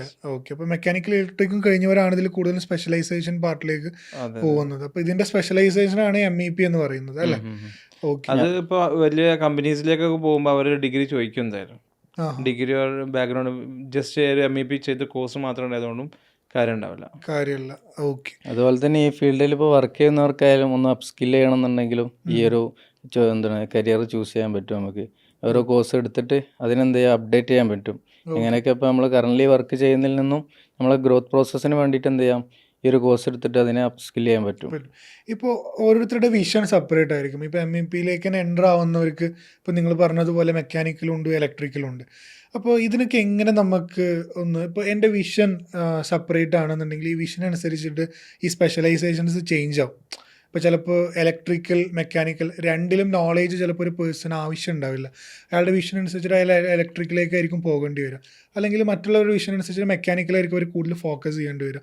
ഇതെങ്ങനെയാണ് നമ്മൾ ഐഡൻറ്റിഫൈ ചെയ്യുക? ഇതെങ്ങനെയാണ് നമ്മൾ വിഷൻ അനുസരിച്ചിട്ട് നമ്മൾ ക്ലാസിഫൈ ചെയ്യും? ഫസ്റ്റ് ഓഫ് ഓൾ അവർ ഏത് സ്ട്രീമിൽ നിന്നാണ് വരുന്നത് എന്നുള്ളത് തന്നെയാണ് എൻ്റെ കൺസിഡർ ചെയ്യേണ്ടത്. അവർ ഇലക്ട്രിക്കൽ ബാക്ക്ഗ്രൗണ്ട് ഉള്ള ആളാണെങ്കിൽ ഒരു ഇലക്ട്രിക്കൽ MEP ആണ് അവർക്ക് ഫോക്കസ് ചെയ്യേണ്ടത്. അതിൻ്റെ കൂടെ തന്നെ നമ്മൾ പറയുന്നുണ്ടല്ലോ, we should know something about everything and everything about something എന്നുള്ളത്. ആ എവറിത്തിങ് അബൌട്ട് സംതിങ്ങിൽ അവർ പ്രിഫർ ചെയ്യേണ്ടത് ഇലക്ട്രിക്കൽ തന്നെയാണ്. അത് പിന്നെ ടോട്ടൽ MEPനെ കുറിച്ചും അവർക്ക് അറിയൽ വളരെ അനിവാര്യമാണ്. കാരണം ഇൻ ഫ്യൂച്ചർ അവരൊരു MEP കോർഡിനേറ്ററൊക്കെ ആയിട്ട് മാറുമ്പോൾ അവർക്ക് ഈ പറഞ്ഞ നേരത്തെ അസീം പറഞ്ഞ പോലെ അപ്ഗ്രേഡിങ് പിന്നീട് ആവശ്യം വരും. ഇപ്പോൾ പഠിക്കുന്ന സമയത്ത് തന്നെ ഒരു ഐഡിയ ഓവറോൾ ഉണ്ടാക്കി വെച്ചിട്ടില്ലെങ്കിൽ അങ്ങനത്തെ ബുദ്ധിമുട്ട് നേരിടേണ്ടി വരും. ഇപ്പോൾ ഇലക്ട്രിക്കൽ കഴിഞ്ഞ ഒരാൾ MEP കോർഡിനേറ്ററായിട്ട് മാറിയാൽ അവർക്ക് ഇലക്ട്രിക്കൽ മാത്രമായാലും നോക്കേണ്ടി വരിക. മെക്കാനിക്കലും ഈ ഫയർ, പ്ലംബിങ്, HVAC ഒക്കെ അവർക്ക് നോളജ് ഉണ്ടാവില്ല, വളരെ നെസസറി ആയിരിക്കും. ഇതിൻ്റെ എക്സിക്യൂഷൻ പാർട്ടിലായാലും പ്രോപ്പറായിട്ടുള്ള എന്ത് ചെയ്യണം, ഒരു കോർഡിനേഷൻ വേണം. അപ്പോൾ ഇതിനെന്ത് ചെയ്യണം, അപ്പോൾ വേറെ ഡിപ്പാർട്ട്മെൻറ്റ് വേറെ സർവീസിൽ അതായത് ഇലക്ട്രിക്കൽ ആയിക്കോട്ടെ അവർക്ക് എന്ത് ചെയ്യണം, മെക്കാനിക്കൽ ടീമിനായിട്ട് എന്ത് ചെയ്യണം, പ്രോപ്പറായിട്ടുള്ള കോർഡിനേഷനും കാര്യങ്ങളും വേണം. അപ്പോൾ അതിനൊക്കെ രണ്ടും എന്തിൻ്റെ ഇതിലായാലും ഒരു ബേസിക് നോളജ് കോർ ഫീൽഡിൽ നിന്ന് മാറിയിട്ട് ഉണ്ടാകണം, രണ്ടിലും ഉണ്ടാകണം എന്നുള്ളതാണ്. ഓക്കെ, അതായത് ഇപ്പോൾ നമ്മളിപ്പോൾ മെക്കാനിക്കലിൽ ഫോക്കസ് ചെയ്താലും ഇലക്ട്രിക്കിൻ്റെ ബേസ് നമുക്ക് വേണം, അതല്ലെങ്കിൽ ആ ഒരു പെർട്ടിക്കുലർ ഇൻഡസ്ട്രിയിൽ നമുക്ക് സസ്റ്റെയിൻ ചെയ്യാൻ പറ്റില്ല എന്നുള്ളതാണ്. ഓക്കെ, ഇനിയിപ്പോൾ നമ്മൾ ഈ MEPൻ്റെ ഒരു ജോബ് ഹൈറാർക്കി പറയുകയാണെന്നുണ്ടെങ്കിൽ ഇപ്പോൾ എല്ലാവരും ഇപ്പോൾ ആക്ച്വലി ഇപ്പോൾ കറണ്ട് ട്രെൻഡിങ് കോഴ്സസ് ആയിട്ട് വൺ ഓഫ് MEP നമുക്ക് പറയാൻ പറ്റും. ഒരുപാട് പേര് MEP ഓപ്റ്റ് ചെയ്യുന്നുണ്ട്. അപ്പോൾ ഇതിലിപ്പോൾ നമ്മളൊരു ജോബ് ഹൈറാർക്കി പറയുകയാണെങ്കിൽ ഒരു ഫ്രഷറായിട്ടുള്ളൊരു കാൻഡിഡേറ്റ് MEP സെക്ടറിലേക്ക് എടുത്തു വെച്ചു. അവർ എങ്ങനെ നമുക്ക് അവിടെ ഒരു ജോബ് ഹൈറാർക്കി പ്ലാൻ ചെയ്യാൻ പറ്റും? അടുത്ത 1 വർഷം 2 വർഷം 3 വർഷമൊക്കെ കഴിഞ്ഞാൽ അവിടെ ഗ്രോത്ത് എങ്ങനെയാണ്? ഈ പൊസിഷൻ ഒരു പെർട്ടിക്കുലർ സ്റ്റേജ് മാത്രമേ ഉള്ളൂ, അതോ എക്സ്പീരിയൻസ് കൂടുന്തോറും ഇവരുടെ ആ ഒരു കരിയർ ഡെവലപ്പ് ചെയ്യാൻ പറ്റും? ആ ഒരു ഹൈറാർക്കി എങ്ങനെയായിരിക്കും? MEP എന്നുള്ളൊരു എൻഡ്ലെസ് ഫീൽഡാണ്. അത് ഇപ്പോഴത്തെ കറണ്ട് സിനാരിയോ വെച്ചിട്ട് എന്തായാലും അനിവാര്യമായിട്ടുള്ളൊരു കാര്യമാണ്. ഇതിനെ 3 രൂപത്തിൽ നമുക്ക് എന്താ കാറ്റഗറൈസ് ചെയ്യാൻ പറ്റും, 3 ഫേസായിട്ട്. ഒന്ന് നമുക്ക് ഫസ്റ്റ്ലി പറയാം ആസ് എ ലേണർ, പിന്നെ ആസ് എ ലീഡർ, പിന്നെ ഒരു വിഷണറി. ഇത് 3 3 ഫേസിലൂടെയാണ് ആ ഒരു സ്റ്റുഡൻ്റ് അല്ലെങ്കിൽ ഈ MEP കോഴ്സ് എടുത്ത ആൾ കടന്നു പോകുന്നത്. ഫസ്റ്റ്ലി നമ്മൾ ഒരു കോഴ്സ് കഴിഞ്ഞാൽ ഉടനെ അവൻ എന്ത് ചെയ്യണം, ഫസ്റ്റത്തെ സ്റ്റേജിലോട്ടാണ് എൻട്രി ചെയ്യുന്നത്. അതിൽ വരുന്നത് മെയിൻലി അവന് മാസ്റ്റർ ചെയ്യുക എന്നുള്ളതാണ് ആ ഫീൽഡിൽ. എന്നിട്ട് അതിൽ നിന്നും അടുത്ത സ്റ്റെപ്പിലോട്ട് ഒരു സീനിയർ പോസ്റ്റിലോട്ട് എത്തുന്നുണ്ട്. അവിടെ നമുക്ക് പ്രോപ്പറായിട്ടുള്ള കോർഡിനേഷൻസ് കാര്യങ്ങളൊക്കെ വരുന്നുണ്ട്. പിന്നെ നെക്സ്റ്റ് ലെവലൊരു വിഷണറി, അതായത് ആ ഒരു സിസ്റ്റമിൽ അല്ലെങ്കിൽ ആ ഒരു മാനേജ്മെൻറ്റിനെ ഓപ്പറേറ്റ് ചെയ്യുക എന്നുള്ളതാണ്. 3 ലെവൽ പറഞ്ഞെങ്കിലും അത് ഒരുപാട് ഇയേഴ്സ് എടുത്തിട്ട് അച്ചീവ് ചെയ്യേണ്ട ഒരു സംഭവം കേട്ടോ. അപ്പോൾ ഈ ലേണർ എന്നുള്ള സ്റ്റേജ് തന്നെ ഒരു മിനിമം 3 years എങ്കിലും എടുക്കും. ഇതിൻ്റെ ബേസിക്സ് നമുക്ക് ഓഫ് കോഴ്സ് നമ്മൾ കോഴ്സിൽ നമ്മൾ ഒരുപാട് കാര്യങ്ങൾ പഠിപ്പിച്ചെടുക്കെങ്കിലും പ്രാക്ടിക്കൽ നോളജ് എല്ലാം അക്യൂർ ചെയ്യുകയാണെങ്കിൽ മിനിമം 3 years എങ്കിലും എടുക്കും. ഒരുപാട് ചലഞ്ചസ് നമുക്ക് സൈറ്റിൽ ഫേസ് ചെയ്യേണ്ടതുണ്ട്. നമ്മൾ ഒരു സിസ്റ്റത്തിൽ ഡ്രോ ചെയ്യുന്ന സിസ്റ്റം മാത്രമല്ല, എക്സിക്യൂഷൻ പാർട്ടിൽ ഒരുപാട് ചലഞ്ചസ് ഫേസ് ചെയ്യേണ്ടി വരും. അതിനെങ്ങനെ മറികടക്കാം എന്നുള്ളതൊക്കെ ഈ സൈറ്റ് എഞ്ചിനീയർ, ഇപ്പോൾ ലേണർ എന്നുള്ള സമയത്ത് നമ്മൾ ഡെസിഗ്നേഷൻ ഇപ്പോൾ സൈറ്റ് എഞ്ചിനീയർ അല്ലെങ്കിൽ ജൂനിയർ എഞ്ചിനീയർ എന്നൊക്കെ ആയിരിക്കും. അപ്പോൾ സൈറ്റ് എഞ്ചിനീയർ അല്ലെങ്കിൽ നമുക്കൊരു ഡിസൈൻ, അധിക പേരും ഡിസൈൻ എഞ്ചിനീയർ എന്നുള്ള ഫീൽഡിലേക്ക് പോകാനായിരിക്കും ആഗ്രഹം ഉണ്ടാവുക. നമുക്ക് ലേറ്റർ ഡിസ്കസ് ചെയ്യാം. അതിൻ്റെ ഒരു എങ്ങനെയാണ് അതിൻ്റെ കറക്റ്റ് ആയിട്ടുള്ള മെത്തേഡ് വേണ്ടതെന്നുള്ളത് നമുക്ക് ഡിസ്കസ് ചെയ്യാം. പിന്നീടാണ് ഈ പറഞ്ഞ ലീഡർ, നമ്മളൊരു MEP കോർഡിനേറ്റർ അല്ലെങ്കിൽ MEP ഹെഡ്, ഒരു നമ്മുടെ MEP HVAC മെക്കാനിക്കൽ സൈഡ് ആണെങ്കിൽ HVAC പ്രോജക്റ്റ് കോർഡിനേറ്റർ എന്നുള്ള നമുക്ക് ഡെസിഗ്നേഷനിൽ നമ്മൾ മാറി നമുക്ക് പ്രൊമോഷൻ കിട്ടും. അതിന് ശേഷം പിന്നെ ഓവറോൾ MEPൻ്റെ കോർഡിനേറ്ററും അല്ലെങ്കിൽ കമ്പനിയുടെ ഡയറക്ടർ പോസ്റ്റിലേക്ക് നമുക്ക് എത്തും. അതിലേക്ക് എത്തണമെങ്കിൽ ഞാൻ നേരത്തെ പറഞ്ഞ പോലെ ഒരു 10-15 വർഷം എങ്കിലും നമുക്ക് നോളജ് സ്വാഭാവികമായിട്ട് അത്രയും പ്രൊജക്ട്സ് ചെയ്യുമ്പോൾ നമുക്ക് അതിലേക്കുള്ളൊരു ടാലൻസ് ഒരു സ്കിൽ നമുക്ക് അക്യൂർ ചെയ്യാൻ പറ്റുള്ളൂ. പിന്നെ നമ്മുടെ അടുത്തൊരു കൺസേൺ എന്നുള്ളത് ഇപ്പോൾ ആക്ച്വലി MEPയിൽ കുറേ ഡിസൈനിങ് പാർട്ട് വരുന്നുണ്ട്, എന്നാൽ സൈറ്റ് എക്സ്പോഷർ നമുക്ക് വേണം. അപ്പോൾ ആക്ച്വലി MEP എന്ന് പറഞ്ഞൊരു പ്രൊഫഷൻ സൈറ്റ് ബേസ്ഡ് ജോബാണോ അതോ ഒരു ഓഫീസ് ബേസ്ഡ് ജോബാണോ? ഒരു ഡുവൽ എക്സ്പോഷറാണ് ശരിക്കും. നമ്മൾ ഒരു MEP കഴിഞ്ഞ ആൾ എന്താണ് പ്രതീക്ഷിക്കേണ്ടത്, ഒരു ഡെസ്ക് ജോബായിട്ട് മാത്രമല്ല കണ്ടത്. പ്രാക്ടിക്കൽ എക്സ്പീരിയൻസ് ഇതിന് വളരെ ഇമ്പോർട്ടൻ്റ് ആണ്. നമ്മൾ പ്രാക്ടിക്കലി അതെങ്ങനെയൊക്കെയാണ് എക്സിക്യൂട്ട് ചെയ്യുന്നത്, അതിൽ വരുന്ന ചലഞ്ചസ് ഒക്കെ എങ്ങനെ ഉണ്ടായാലാണ് അപ്പോൾ അത് ഡിസൈൻ കോൺസെപ്റ്റിലായാലും നമുക്ക് എന്ത് ചെയ്യാൻ പറ്റുക, ഈസി ആക്കിയിട്ട് അത് ഓവർകം ചെയ്യാൻ പറ്റുക. സെയിം അതുപോലെ തന്നെ സൈറ്റിൽ നിന്നുള്ളത് നമുക്ക് ആ ഒരു ഡിസൈൻ കോൺസെപ്റ്റ് എന്താണെന്നുള്ളത് മനസ്സിലാക്കിയാൽ മാത്രമാണ് എന്ത് ചെയ്യുക അവിടെ നമുക്ക് എക്സിക്യൂട്ട് ചെയ്യാനും പറ്റുക. പിന്നെ ഇതിൽ മെയിൻലി ഞാൻ ഈ പറഞ്ഞ പോലെ തന്നെ അവർക്ക് മെയിൻലി ഒരു ഡെസ്ക്ടോപ്പ് മതി എന്നുള്ളതായിരിക്കും ഏതൊരു കോഴ്സ് കഴിഞ്ഞ ആൾ പ്രതീക്ഷിക്കുന്നത്. പക്ഷേ അവരെ ഗ്രോത്തിന് ഏറ്റവും ബെറ്റർ അവർക്ക് സൈറ്റ് എക്സ്പോഷർ കിട്ടുക എന്നുള്ളതാണ്. കിട്ടുക അവിടുന്ന് കൂടുതലായിട്ടുള്ള ഇൻട്രാക്ഷൻസ് ഉണ്ടാവും, പിന്നെ അതുപോലെ തന്നെ കോർഡിനേഷൻസ് ഉണ്ടാവും, പിന്നെ റെസൊല്യൂഷൻസ് വരും. നമ്മൾ എന്തെങ്കിലുമൊക്കെ ആയിട്ട് ഇഷ്യൂസ് റെസൊല്യൂഷൻസ് അങ്ങനത്തെ കാര്യങ്ങളൊക്കെ സൈറ്റിൽ നിന്നുള്ള നോളജ് വെച്ചിട്ടാണ് കൂടുതലായിട്ട് നമുക്ക് അക്വയർ ചെയ്യാൻ പറ്റുക. അത് അവരെ ഗ്രോത്തിന് നല്ല രീതിയിൽ തന്നെ എന്ത് ചെയ്യും, റിഫ്ലക്റ്റ് ചെയ്യുന്നതാണ്. ഓക്കെ. ഇനിയിപ്പോൾ എല്ലാവരുടെ കൺസേണും പോലെ ഇപ്പോൾ ഒരു ഫാസ്റ്റ് ഗ്രോയിങ് കരിയർ ആണെന്നുള്ളത് പറഞ്ഞാലും എല്ലാ സ്റ്റുഡൻസിനും കൺസേൺ ഇതിൻ്റെ സാലറി പാർട്ടാണ്. നമുക്ക് എത്ര നമുക്ക് പേ കിട്ടും, നമ്മളിപ്പോൾ കേരളത്തിലാണെന്നുണ്ടെങ്കിലും GCCയിലാണെന്നുണ്ടെങ്കിലും എത്ര നമുക്ക് ഇതിന് റിട്ടേൺസ് കിട്ടും. അപ്പോൾ ഈ ഒരു MEP പ്രൊഫഷൻ്റെ ഒരു salary scale both in Kerala and GCC പറയുകയാണെന്നുണ്ടെങ്കിൽ എത്ര വരും? നമുക്ക് MEPയിൽ depends on the company and project the ഡീലാണ് ആക്ച്വലി. പക്ഷേ കേരളത്തിൽ നമുക്ക് ഒരു ബിഗിനർക്ക് ഒരു 2 to 3 lakhs പെർ ആനം നമുക്ക് പറയാൻ പറ്റും ഇപ്പോഴത്തെ ഒരു മാർക്കറ്റ് ട്രെൻഡ് വെച്ചിട്ട്. ഓക്കെ. ഒരു ഫ്രഷർ ആയിട്ടുള്ള ആൾക്ക് ആ റേഞ്ചിലാണ് നമുക്ക് കിട്ടുക. അതൊരു അറൗണ്ട് 20 lakhs പെർ ആനത്തിലേക്കൊക്കെ എത്തും. ഓക്കെ. GCCയിലാണെങ്കിൽ നേരെ തിരിച്ചാണ്. അത് may be 12 lakhs or 15 lakhs per annum to 60 lakh, more than 60 lakhs ഒക്കെ കിട്ടും. അത് അവർ ഏത് ഡിപ്പാർട്ട്മെന്റിലാണ് പ്ലേസ് ചെയ്യുന്നതിനും ഡിപ്പെൻഡ് ചെയ്യും. അതായത് ഒരു ഡിസൈനാണോ അതോ പ്രൊജക്ട് ഹെഡ് ആണോ, പ്രൊജക്റ്റിലേക്കാണോ. ഇപ്പോൾ നേരത്തെ ഹസൈൻ അണ്ടർലൈൻ ചെയ്ത പോലെ, ഹസൈൻ സൂചിപ്പിച്ച പോലെ പല ആളുകൾക്കും ഡിസൈനിലായിരിക്കും താല്പര്യം ഉണ്ടാവുക. ആക്ച്വലി ഇതിൽ 3 സ്റ്റേജസ് ഉണ്ട്. ഡിസൈൻ ഉണ്ട്, എക്സിക്യൂഷൻ ഉണ്ട്, സെയിൽസ് ഉണ്ട്. ഏറ്റവും കൂടുതൽ ആൾക്കാർക്ക് മടിയുള്ള ഡിപ്പാർട്ട്മെൻറ്റ് സെയിൽസാണ്. ഏറ്റവും കൂടുതൽ നമുക്ക് പ്രോഫിറ്റ് അല്ലെങ്കിൽ ഏൺ ചെയ്യാൻ പറ്റിയ ഡിപ്പാർട്ട്മെൻറ്റും സെയിൽസാണ്. അപ്പോൾ സെയിൽസിൽ നമുക്കിങ്ങനെ ഇത്ര എമൗണ്ട് ഒന്നും ശരിക്കും ബൗണ്ടറി ചെയ്യാൻ പോലും പറ്റില്ല. അത്രയും എമൗണ്ട് നമുക്ക് ഇൻസെൻറ്റീവും കാര്യങ്ങളൊക്കെ ഏൺ ചെയ്യാൻ പറ്റും. MEP പ്രൊഫഷനിൽ കോമൺലി നമ്മുടെ ഫ്രഷേഴ്സ് ആവട്ടെ പ്രൊഫഷണൽസ് ആവട്ടെ അവർ കോമൺലി വരുത്തുന്ന ഒരു 5 മിസ്റ്റേക്സ് ഷെയർ ചെയ്യാൻ പറഞ്ഞാൽ എന്തൊക്കെയായിരിക്കും ഉണ്ടാവുക? ചെയ്യാൻ പാടില്ലാത്ത 5 കാര്യങ്ങൾ. ഒന്ന്, നമ്മൾ സൈറ്റ് വിസിറ്റ് നമ്മൾ ഇഗ്നോർ ചെയ്യാൻ പാടില്ല. മേജറായിട്ട് നമുക്ക് എപ്പോഴും ഇപ്പോൾ ഈ ഡിസൈനിലൊക്കെ നമ്മൾ വർക്ക് ചെയ്യുന്ന ആൾക്കാരാണെങ്കിൽ കൂടി സൈറ്റ് വിസിറ്റ് നമ്മൾ ഒരിക്കലും ഇഗ്നോർ ചെയ്യാൻ പാടില്ല. അതേപോലെ അസംഷൻസ്, ഒരു ഊഹക്കണക്കിൽ നമ്മൾ ഓരോ കാര്യങ്ങളും ചെയ്യാൻ പാടില്ല. ആൾറെഡി നമുക്ക് സോഫ്റ്റ്വെയർസിൽ നിന്ന് നമുക്ക് കിട്ടുന്നൊരു ഔട്ട്പുട്ട് ഉണ്ടാവും. സോഫ്റ്റ്വെയർസിന് നമുക്ക് കാൽക്കുലേഷൻ ഔട്ട്പുട്ട് കിട്ടിയെങ്കിലും നമ്മളത് റീവെരിഫൈ ചെയ്യണം വിത്ത് സൈറ്റ് കണ്ടീഷൻ വെച്ചിട്ട്. ഓക്കെ. 4-മത്തെ കാര്യം, നമ്മൾ documentation part, documentation and recording. ഇത് വളരെ വളരെ ഇമ്പോർട്ടൻ്റ് ആണ്. ഇതിൽ നമ്മുടെ അടുത്ത് ഡിലേ അല്ലെങ്കിൽ മിസ്റ്റേക്സ് എന്തെങ്കിലും വന്നാലൊക്കെ നമുക്ക് പിന്നീട് നമ്മളെ പ്രൊജക്റ്റിൻ്റെ ഫ്യൂച്ചറിനെ നമ്മൾ നല്ലോണം ബാധിക്കും. 5-മത്തെ കാര്യം, നമ്മൾ എപ്പോഴും കണ്ടിന്യൂസ് ലേണിംഗ് പ്രാക്ടീസ് ചെയ്യുക എന്നുള്ളതാണ്. Continuous learning, updations, standards, codes, ഇതൊക്കെ നമ്മൾ അപ്ഡേറ്റ് ആയിരിക്കണം. ഡിസൈൻ ആസ്പെക്റ്റിലാണെങ്കിലും എക്സിക്യൂഷൻ പാർട്ടിലാണെങ്കിലും ലൈവായിട്ടുള്ള അപ്ഡേഷൻസ് നമുക്കറിയാമല്ലോ. കോമ്പറ്റേറ്റീവ് വേൾഡ് ഒരുപാട് അപ്ഡേഷൻസ് വരുന്നുണ്ട്. അത് നമ്മൾ നേരത്തെ പഠിച്ച ഒരു MEP കോഴ്സോ അതിനെ മാത്രം ഡിപ്പെൻഡ് ചെയ്യാതെ ലൈവായിട്ട് നമ്മൾ അപ്ഡേറ്റ് ചെയ്തുകൊണ്ടിരിക്കുക എന്നുള്ള ഈ 5 കാര്യങ്ങളും നമ്മൾ കറക്റ്റായിട്ട് ഫോളോ ചെയ്യണം. ഗ്രേറ്റ്. ഇപ്പോൾ നമ്മൾ ഈ MEP പ്രൊഫഷനിൽ സോഫ്റ്റ്വെയർ പാർട്ട്, ഡിസൈനിങ് പാർട്ടും കാര്യങ്ങളും എല്ലാം ഉണ്ടെന്ന് പറഞ്ഞിരുന്നു. അപ്പോൾ ഈ MEPയിൽ കോമൺ ആയിട്ട് യൂസ് ചെയ്യുന്ന അതല്ലെങ്കിൽ സ്റ്റുഡൻസിന് പ്യുവർലി അവർ സ്കിൽഡ് ആയിരിക്കേണ്ട കുറച്ച് സോഫ്റ്റ്വെയർസ് പറഞ്ഞാൽ ഏതായിരിക്കും? ഫസ്റ്റ്ലി ഓട്ടോകാഡാണ്. പിന്നെ അതുപോലെ തന്നെ മെയിൻലി വരുന്നതാണ് നമ്മുടെ മൈക്രോസോഫ്റ്റ് എക്സൽ, പിന്നെ നവിസ് വർക്ക് ഷോപ്പ്, അതിൽ തന്നെ ഹാപ്പുണ്ട്, ഹവർലി അനാലിസിസ് പ്രോസസ് ഹാപ്പ്, പിന്നെ അതുപോലെ തന്നെ ഡയലെക്സ്, അതായത് നമ്മുടെ ലൈറ്റിൻ്റെ ഒക്കെ ഇലുമിനേഷൻസ് കാര്യങ്ങളൊക്കെ പ്രൊവൈഡ് ചെയ്യുന്നത്. അങ്ങനത്തെ സോഫ്റ്റ്വെയർസ് എന്തായാലും മെയിൻലി നമ്മൾ യൂസ് ചെയ്യേണ്ടതുണ്ട്. പിന്നെ അതുപോലെ തന്നെ അതിൽ കൂടുതലായിട്ടും ചെറിയ സോഫ്റ്റ്വെയർസും അഡീഷണലായിട്ട് ചെയ്യേണ്ടതുണ്ട്. ഇപ്പോൾ നമ്മൾ MEP കരിയർ ഓപ്റ്റ് ചെയ്യുന്ന ഫ്രഷേഴ്സിന് അവർ ഈ MEP ഇൻഡസ്ട്രിയിൽ അവർ വരാൻ പോവുകയാണ്. അപ്പോൾ നിങ്ങൾ ഇപ്പോൾ ഓൾറെഡി MEPയിൽ ജോബ് ചെയ്ത് ബിസിനസ് കൂടെ റണ്ണാക്കി സക്സസ്ഫുൾ ആയിട്ടുള്ള ആളുകളാണ്. പുതുതായിട്ട് MEയിലേക്ക് സ്റ്റെപ്പ് ഇൻ ചെയ്യാൻ നിൽക്കുന്ന സ്റ്റുഡൻസ് എന്തൊക്കെ ഡൂസ് ആൻഡ് ഡോൺസ്, അവർ ചെയ്യാൻ പാടുന്ന കാര്യങ്ങളും ചെയ്യാൻ പാടില്ലാത്ത കാര്യങ്ങളും ഡൂസ് ആൻഡ് ഡോൺസ് പറഞ്ഞു കഴിഞ്ഞാൽ എന്തൊക്കെ ആയിരിക്കും ഉൾപ്പെടുത്തുക സ്റ്റുഡൻസ് കോമൺ ആയിട്ട് വരുത്തുന്ന? നേരത്തെ ഞാൻ പോയിന്റ് ചെയ്ത പോലെ തന്നെ നമ്മൾ അസംഷൻസ് ഒരിക്കലും നടത്താൻ പാടില്ല എന്നുള്ളത് തന്നെയാണ്. ഒരു HVAC നമ്മൾ പൊതുവെ നമ്മളെ മെക്കാനിക്കൽ ഷെയ്ഡ് ആയതുകൊണ്ട് കോമൺ ആയിട്ട് എനിക്ക് പെട്ടെന്ന് ഓർമ്മ വരുന്നത്, ഒരു റൂമിൻ്റെ സ്ക്വയർ ഫീറ്റ് കിട്ടിയിട്ട് ആ റൂമിൻ്റെ സ്ക്വയർ ഫീറ്റ് വെച്ചിട്ട് മാത്രം അതിൻ്റെ ലോഡ് കാൽക്കുലേറ്റ് ചെയ്യുക.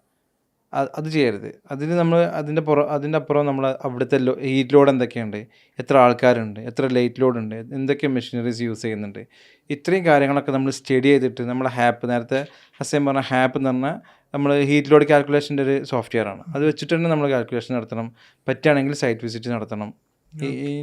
ഇത്രയും കാര്യങ്ങളൊക്കെ ശ്രദ്ധിച്ചെങ്കിൽ മാത്രമേ നമുക്ക് പ്രോപ്പറായിട്ടൊരു ഒരു ഔട്ട്പുട്ട് കസ്റ്റമർക്ക് കൊടുക്കാൻ പറ്റുള്ളൂ. അതുപോലെ തന്നെ പ്രോപ്പറായിട്ടുള്ള കോർഡിനേഷൻ വേണം. ഞാൻ പറഞ്ഞ പോലെ തന്നെ നമ്മളിപ്പോൾ ഓൾറെഡി ഒരു ജോബ് റോളാണ്, ഇതേ ഉള്ളൂ എൻ്റെ പണി എന്നുള്ളത് നിൽക്കാതെ വേറുള്ളവരുടെ സർവീസും കൂടിയും അതിലെന്ത് ചെയ്യും കോൺഫ്ലിക്റ്റ് വരാൻ സാധ്യതയുണ്ട്. അപ്പോൾ അതിലെന്തെങ്കിലും പ്രോപ്പറായിട്ടുള്ളൊരു കോർഡിനേഷൻ എല്ലാ ഡിപ്പാർട്ട്മെൻറ്റും നമ്മൾ എന്ത് ചെയ്യണം വേണ്ടി വരും. നമ്മുടെ ഫസ്റ്റത്തെ മീറ്റപ്പ് എനിക്ക് ഇപ്പോഴും ഓർമ്മയുണ്ട്. നിങ്ങൾ ആ ടൈമിൽ ഞാൻ സ്റ്റാൻഡൊക്കെ എന്തുകൊണ്ട് ഒരു സ്റ്റെപ്പ് എഡ്യൂക്കേഷനിലേക്ക് എടുത്തു വെച്ചു എന്ന് ചോദിച്ചപ്പോൾ എനിക്ക് നിങ്ങൾ തന്ന മറുപടി എന്ന് പറഞ്ഞു കഴിഞ്ഞാൽ, ആക്ച്വലി ഞങ്ങൾ ഇൻ്റർവ്യൂ ചെയ്ത സമയത്ത്, ഞങ്ങൾ ഒരുപാട് കാൻഡിഡേറ്റ്സ് ഇൻ്റർവ്യൂ ചെയ്ത സമയത്ത് ഞങ്ങൾ എക്സ്പെക്റ്റ് ചെയ്യുന്ന ഒരു ക്വാളിറ്റി ഇവരാരും നമുക്ക് തന്നിട്ടുണ്ടായിരുന്നില്ല. സോ ആക്ച്വലി എങ്ങനെ നമുക്ക് നല്ലൊരു ക്വാളിറ്റിയിൽ ഈ MEP സെക്ടറിന് തന്നെ നമുക്ക് ഡെവലപ്പ് ചെയ്യാൻ പറ്റും, ക്വാളിറ്റിയുള്ള കാൻഡിഡേറ്റ്സിനെ എങ്ങനെ മേക്ക് ചെയ്യാൻ പറ്റും എന്നുള്ള തോട്ടിൽ നിന്നാണ് സ്റ്റാൻഡേർഡ് എഡ്യൂക്കേഷനെ പറ്റിയിട്ട് ചിന്തിച്ച് തുടങ്ങി എന്നുള്ളത് പറഞ്ഞു. അപ്പോൾ ആക്ച്വലി അങ്ങനത്തെ ഒരു സ്പേസ് അതല്ലെങ്കിൽ അങ്ങനത്തെ ഒരു ക്വാളിറ്റി ഇല്ലായ്മ മേ ബി കാൻഡിഡേറ്റ്സിന് ഉണ്ടാവാം. ഈ ഗ്യാപ്പിനെ എങ്ങനെയാണ് സ്റ്റാൻഡേർഡ് ഫില്ല് ചെയ്യണം? അതായത് നിങ്ങൾ ഡിസൈൻ ചെയ്ത കോഴ്സിൽ എന്ത് സ്പെഷ്യാലിറ്റിയാണ് നിങ്ങളതിൽ ആഡ് ചെയ്തിട്ടുള്ളത്? ഒരു ഇൻഡസ്ട്രി ഡ്രൈവൺ ലേണിംഗ് ആയിട്ടാണ് നമ്മൾ ഉദ്ദേശിച്ചിട്ടുള്ളത്. അവർക്ക് കറക്റ്റ് ഒരു ഇൻഡസ്ട്രി ലെവൽ എക്സ്പോഷർ കിട്ടണം. അവർ പഠിച്ചു കഴിഞ്ഞിട്ട് അവർക്ക് എന്ത് ചെയ്യണില്ല, ഇതിൽ ഇൻഡസ്ട്രിയിൽ എങ്ങനെയാണെന്നുള്ളത് പ്രോപ്പറായിട്ടുള്ള നോളജ് ഇല്ല. അപ്പോൾ അവരെ കറക്റ്റ് എന്ത് ചെയ്യണം, ആ എക്സിക്യൂഷൻ പാർട്ടുകൾ എങ്ങനെയൊക്കെയാണ്, പ്രാക്ടിക്കലി ഇതെങ്ങനെയാണ് പോസിബിൾ ആവുന്നത് എന്നുള്ളതൊക്കെ അവരെ കൺവേ ചെയ്തിട്ട് വേണം എന്ത് ചെയ്യാൻ, അവർക്കിത് പഠിപ്പിച്ച് കൊടുക്കാൻ. ആ ഒരു ലെവലിൽ ആലോചിച്ചപ്പോഴാണ് നമ്മൾ എന്ത് ചെയ്യുക, ഇതിലോട്ടൊരു എൻട്രി ഇടാം എന്നുള്ള നിലയ്ക്ക് ഇട്ടക്കിൽ എൻട്രി ആക്കുക എന്നുള്ള ഉദ്ദേശം വന്നത്. ഇൻ്റർവ്യൂസ് നിങ്ങൾ ഒരുപാട് ചെയ്യുന്നതാണ്, ഇപ്പോൾ സ്റ്റുഡൻസിന് അറിയേണ്ട കാര്യങ്ങളും അതാണ്. എങ്ങനെ നമ്മൾ ഈ ഒരു MEPയിലേക്ക് വേണ്ടി ജോബ് ഹണ്ട് ചെയ്യാം എന്നുള്ളത്. MEP ഞാൻ പഠിച്ചു കഴിഞ്ഞ് ഇറങ്ങി, അപ്പോൾ ഇതിൻ്റെ ഒരു ജോബ് ഹണ്ടിങ് പ്രോസസ്സുകൾ എങ്ങനെയൊക്കെയാണ്, ഞാൻ എങ്ങനെയൊക്കെ അപ്ലൈ ചെയ്യണം, എങ്ങനെയൊക്കെ ഞാൻ ജോബ് സെർച്ച് ചെയ്യണം, എങ്ങനെയാണ് അതിൻ്റെ ഒരു സ്കോപ്പ്? നേരത്തെ അസൈൻ പറഞ്ഞേക്ക് ഞാൻ ഒരു കാര്യം കൂടി ആഡ് ഓൺ ചെയ്തിട്ട് ഇതിന് മറുപടി പറയാം. ഇപ്പോൾ ഈ ഒരു MEP എന്നുള്ളൊരു കോഴ്സിൽ നമ്മൾ പ്രൊവൈഡ് ചെയ്യാൻ പോകുന്നത് ഒരു എന്തെങ്കിലും ഒരു ഡിസൈനിങ് ആസ്പെക്റ്റിൽ മാത്രമല്ല, ഒരു പ്രൊജക്റ്റ് എങ്ങനെ എക്സിക്യൂട്ട് ചെയ്യണം എന്നും കൂടി നമ്മൾ പറഞ്ഞു കൊടുക്കുന്നുണ്ട്. അത് ഒരു പ്രൊജക്റ്റിൽ എങ്ങനെ കോസ്റ്റിംഗ് ചെയ്യണം നമ്മൾ പഠിപ്പിച്ചു കൊടുക്കുന്നുണ്ട്. അപ്പോൾ 3 വഴി, ഡിസൈൻ, പ്രൊജക്റ്റ് ആൻഡ് സെയിൽസ്, ഈ 3 ആസ്പെക്റ്റിലും ഏത് സ്ട്രീമിലേക്കും പോകാൻ അവനക്ക് സാധ്യത ഉണ്ടെന്നുള്ളതാണ്. ഇപ്പം നിങ്ങൾ ചോദിച്ചത് എങ്ങനെ നമുക്കൊരു ഒരു ജോബ് കിട്ടും എന്നുള്ളതാണ്. ആക്ച്വലി മാർക്കറ്റിൽ നല്ല ഡിമാൻഡാണ് ഒരു MEP പ്രൊഫഷണലിനുള്ളത്. ഒരു റൈറ്റ് ആയിട്ടുള്ള കാൻഡിഡേറ്റ് ആണെങ്കിൽ, നോളജ് ആയിട്ടുള്ള കാൻഡിഡേറ്റ് ആണെങ്കിൽ നല്ല ഡിമാൻഡാണ് മാർക്കറ്റിലുള്ളത്. നമ്മളും ബിസിനസ് റൺ ചെയ്യുന്ന ആളുകളാണ്, നമ്മൾ ഇൻഡസ്ട്രിയിൽ പല ആളുകളെയും മീറ്റ് ചെയ്യുന്ന ആൾക്കാരാണ്. റൈറ്റ് ആയിട്ടുള്ളൊരു കാൻഡിഡേറ്റിന് എന്നും മാർക്കറ്റിൽ ഡിമാൻഡ് ഉണ്ട്. പേ ചെയ്യാനും ആളുകൾ, എൻ്റർപ്രണേഴ്സ്, ഡയറക്ടേഴ്സ് റെഡിയാണ്.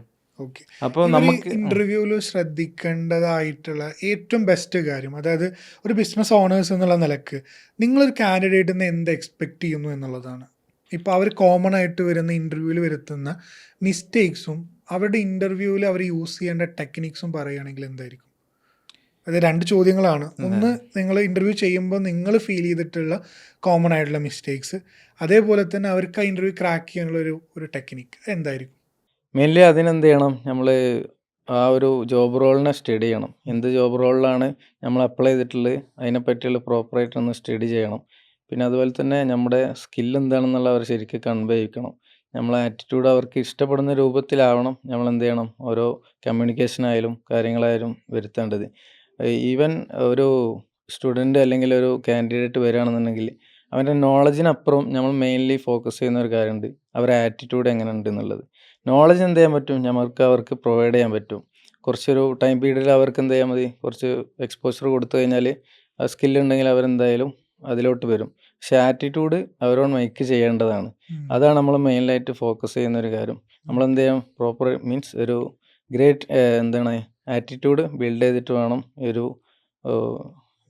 അപ്രോച്ച് ചെയ്യാൻ വേണ്ടിയിട്ട്. അത് ജനറലായിട്ട് പറയുമ്പോൾ സ്റ്റാൻഡേർഡ് പ്രയോറിറ്റി കൊടുക്കുന്നത് എപ്പോഴും ആറ്റിറ്റ്യൂഡിനാണ്. അതിനപ്പുറം സ്കിൽ വൈസ് നോക്കുമ്പോൾ ഡിസൈനിലാണ് അവൻ പോകാൻ ഉദ്ദേശിക്കുന്നെങ്കിൽ ഡിസൈനിൽ അവനക്ക് നല്ല നോളജ് ഉണ്ടാവണം, ബേസിക്സ് കാര്യങ്ങൾ എന്തായാലും അറിയണം. ഇനി സെയിൽസിലാണെങ്കിൽ കോസ്റ്റിങ് കാര്യങ്ങളും എക്സൽ അറ്റ്ലീസ്റ്റ് മിനിമം അറിയണം. ഇപ്പോൾ ഈ ഒരു ഫ്രഷറായിട്ട് വരുന്ന ആൾക്ക് മിനിമം എക്സലെങ്കിലും അറിയണം. പിന്നെ നല്ല മാനേജ്മെൻറ്റ് സ്കില്ലുണ്ടെങ്കിൽ പ്രൊജക്റ്റിലും അവൻ ഏറ്റവും പെർഫെക്റ്റ് ആയിരിക്കും. അതായത് ചുരുക്കി പറഞ്ഞാൽ ഒരു പേഴ്സണെ ആറ്റിറ്റ്യൂഡ് ഗുഡ് ആണെന്നുണ്ടെങ്കിൽ ആ പേഴ്സൺ എങ്ങനെ വേണമെങ്കിലും നമുക്ക് മോൾഡ് ചെയ്തെടുക്കാൻ പറ്റും. Yes yes yes. ഓക്കെ, അപ്പോൾ ആ പേഴ്സണെ അപ്പോൾ നിങ്ങൾ കാൻഡിഡേറ്റ്സ് ഏറ്റവും കൂടുതൽ കോൺസെൻട്രേറ്റ് ചെയ്യേണ്ടത് ആറ്റിറ്റ്യൂഡിലും സ്കിൽസിലുമാണ് അതെ അല്ലേ? അതെ ഓക്കെ, ഗ്രേറ്റ്. അല്ല, മിസ്കൺസെപ്റ്റ് മേജറായിട്ട് വരുന്ന പല ആളുകളും MEP എന്ന് പറയുമ്പോൾ പ്ലംബിങ്, ഒരു പ്ലംബർക്ക് ചെയ്യുന്ന ഒരു വർക്ക് അല്ലെങ്കിൽ ഒരു ഇലക്ട്രീഷ്യൻ പോയിട്ട് ചെയ്യുന്ന വർക്ക് എന്നുള്ളതാണ് പലരുടെയും ധാരണ. ഇതിൻ്റെ അപ്പുറത്ത് ഒരുപാട് കാൽക്കുലേഷൻസും ലോഡ് കാൽക്കുലേഷൻസ്, ഡിസൈനിങ് പാർട്ട് ഉണ്ട് എന്നുള്ളത് ഇപ്പോൾ നമ്മുടെ നാട്ടിലിങ്ങനെ അവെയർ ആയിക്കൊണ്ടിരിക്കുകയാണ്. ഇതിന് മുമ്പൊക്കെ ഒരു കോൺട്രാക്ടർ, നമ്മുടെ നാട്ടിലത്തെ ഒരു സിസ്റ്റം ഉണ്ടായിരുന്നത്, ഒരു കോൺട്രാക്ടർ വീടിൻ്റെ വർക്ക് എടുക്കുന്നു, മൂപ്പര് ഏതെങ്കിലും ഒരു നാട്ടിലൊരു ഇലക്ട്രീഷ്യനെ ഏൽപ്പിക്കുന്നു, ഡ്രോയിങ് ഒന്നും ഉണ്ടാവില്ല, ഇലക്ട്രിക്കൽ ഡ്രോയിങ് ഒന്നും ഉണ്ടാവില്ല. അപ്പോൾ വാള് ഇങ്ങനെ ലെങ്തി ആയിട്ട് കട്ട് ചെയ്യും, അപ്പുറത്തെ റൂമിലും വാള് ലെങ്തി ആയിട്ട് കട്ട് ഉണ്ടാവും. പിന്നെ ഈ 2 റൂമിൻ്റെ ഈ ബ്രിക്കിൻ്റെ വിടുത്ത് എന്ന് പറഞ്ഞത് ഒരു മേ ബി 5 സെൻറ്റിമീറ്റർ ആയിരിക്കും. അതിലായിരിക്കും ഹോൾ വാള് നിൽക്കുന്നുണ്ടാവുക, ലോഡ് നിൽക്കുന്നുണ്ടാവുക. അത് എത്രത്തോളം റിസ്ക് ആണ് അവരെടുക്കുന്നുള്ളത് പലപ്പോഴും ഒരുപാട് ഇൻസിഡൻസ് നമുക്ക് മനസ്സിലായിട്ടുണ്ട്. അപ്പം വെർട്ടിക്കലായിട്ടാണ് കൊണ്ടുപോകേണ്ടത് ഒരുപാട് കാര്യങ്ങൾ. ഇലക്ട്രിക്കലിൻ്റെ കേസാണ് ഇപ്പോൾ സ്വാഭാവികമായിട്ടും എല്ലാ വീട്ടിലും ഉള്ളത് ഇലക്ട്രിക്കലും പ്ലംബിങ്ങും ആണ്. പിന്നെ കുറച്ച് ഇപ്പോൾ ഒരു 5,000 എബോവ് ഉള്ള വീടുകളൊക്കെ ഇപ്പോൾ സെൻട്രലൈസ്ഡ് AC പോകുന്നുണ്ട്. ഇപ്പോൾ ഈ ഒരു നമുക്ക് നാട്ടിൽ ഇപ്പോൾ AC ഫീൽഡിൽ തന്നെ ഒരുപാട് ഗ്രോത്ത് നമുക്ക് വരുന്നുണ്ട്. ഇപ്പോൾ മിസ്കൺസെപ്റ്റ് പറഞ്ഞാൽ മേജറായിട്ട് നമുക്ക് വളരെ മേജറായിട്ട് പറയാനുള്ളത്, നമ്മളെ നാട്ടിലത്തെ സിസ്റ്റത്തിൽ ഉള്ളത് ഒരു ഇലക്ട്രീഷ്യനോ പ്ലംബറോ ചെയ്യേണ്ട ജോബല്ല MEP എന്ന്. ഇതൊരു പ്രൊഫഷണൽ വർക്ക്, ഇതിന് ബിഹൈൻഡ് നടക്കണം. ഒരു കോൺട്രാക്ടർ എടുക്കുന്ന വർക്കല്ലല്ലോ, ആർക്കിടെക്റ്റിൻ്റെ ഒരു റോൾ ഉണ്ടല്ലോ, ആ റോൾ തന്നെ ഒരു MEP എഞ്ചിനീയർക്കുണ്ട്. നമ്മളെ ഫസ്റ്റ് മീറ്റിങ്ങിൽ നിങ്ങൾ ഷെയർ ചെയ്തത് എനിക്ക് ഓർമ്മയുണ്ട്. അതായത് മാർക്കറ്റിൽ ആക്ച്വലി നമുക്ക് നല്ല ക്വാളിറ്റി കാൻഡിഡേറ്റ്സ് ഞങ്ങൾക്ക് മേക്ക് ചെയ്യണം. ഞങ്ങൾ എന്താണോ ഞങ്ങളുടെ ഇൻഡസ്ട്രിയിൽ നിന്ന് ഞങ്ങൾ ഒരുപാട് മിസ്റ്റേക്സ് ചെയ്തിട്ടുണ്ട്, ഒരുപാട് ഇൻസൈറ്റുകൾ നിങ്ങൾക്ക് കിട്ടിയിട്ടുണ്ട്. ഇതിനെല്ലാത്തിനെയും കൂടി ഇൻക്ലൂഡ് ചെയ്തിട്ടാണ് നിങ്ങൾ സിയറ്റിനകത്തെ MEP കോഴ്സ് ഡിസൈൻ ചെയ്തിട്ടുള്ളത് എന്നുള്ളത് പറഞ്ഞു. അപ്പോൾ എങ്ങനെയാണ്, എന്ത് സ്പെഷ്യാലിറ്റിയാണ് നിങ്ങൾ ഓഫർ ചെയ്യുന്ന സിലബസിൽ നിങ്ങൾ ഇൻക്ലൂഡ് ചെയ്തിട്ടുള്ളത്? നമ്മൾ ലാസ്റ്റ് ഇയർ ഞാൻ ESID ഇൻഡസ്ട്രിയിലുണ്ട്.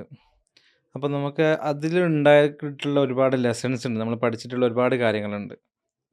അപ്പോൾ നമ്മൾ വരുത്തിയ മിസ്റ്റേക്സ് ഉണ്ട്. ആ മിസ്റ്റേക്സ്, അതുപോലെ ഇപ്പോൾ ഇൻഡസ്ട്രിയിലുള്ള ഗ്യാപ്സ് നമുക്ക് കറക്റ്റായിട്ട് മോണിറ്റർ ചെയ്യാൻ പറ്റും. നമ്മളിപ്പോൾ പല സ്റ്റുഡൻസിനെയും MEP കഴിഞ്ഞ സ്റ്റുഡൻസിനെ നമ്മൾ ഇൻ്റർവ്യൂ ചെയ്യുമ്പോൾ അവർക്ക് എത്രത്തോളം നോളജ് ഉണ്ട്, അവർക്ക് എവിടെയാണ് ലാക്ക് വരുന്നത് നമുക്ക് നല്ലോണം നമുക്ക് അനലൈസ് ചെയ്യാൻ പറ്റും. അപ്പോൾ ഈ ഒരു ഗ്യാപ്പും നമ്മൾ പഠിച്ച ലെസൺസും സോഫ്റ്റ്വെയർ ഗ്രിപ്പ് ഏതൊക്കെയാണ് വേണ്ടത്, ഇതൊക്കെ നമുക്ക് ആ ഒരു നോളജ് വെച്ചിട്ടാണ് നമ്മൾ ഈ ഒരു കോഴ്സ് നമ്മൾ ഡിസൈൻ ചെയ്തിട്ടുള്ളത്.